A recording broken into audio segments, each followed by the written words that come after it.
So now, why is saturated fat so controversial? People are really upset about this. So I scoured the research, and of course, I found conflicting studies.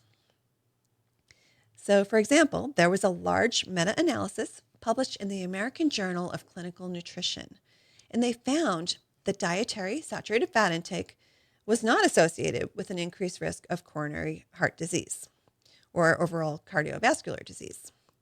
They studied 350,000 adults for 23 years and really didn't find significant differences in those who ate the fat and those who didn't. There are others who say the health effects of the saturated fat depend on the food source. Where is it coming from? Is it coming from trans fats? And I don't think any of these guidelines addressed trans fat. Now, another very popular advocate for plant-based eating, Dr. Michael Greger, who also has a documentary coming out on how plant-based eating can reverse cardiovascular disease.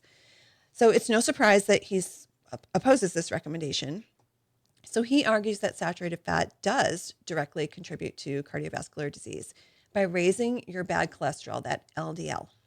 So he feels that this is really a modifiable risk factor and that people should not be eating more meat, and the opposite is true. There's some evidence that some people will experience higher cholesterol when they eat fat, and then some people won't. So now the question is, when your cholesterol goes up, is that what is causing the heart disease? And there's debate on that as well. There are some that feel that it's not the number itself that is causing the disease, but it's inflammation. So again, I think it depends on where the fat is sourced from and how the body responds to it.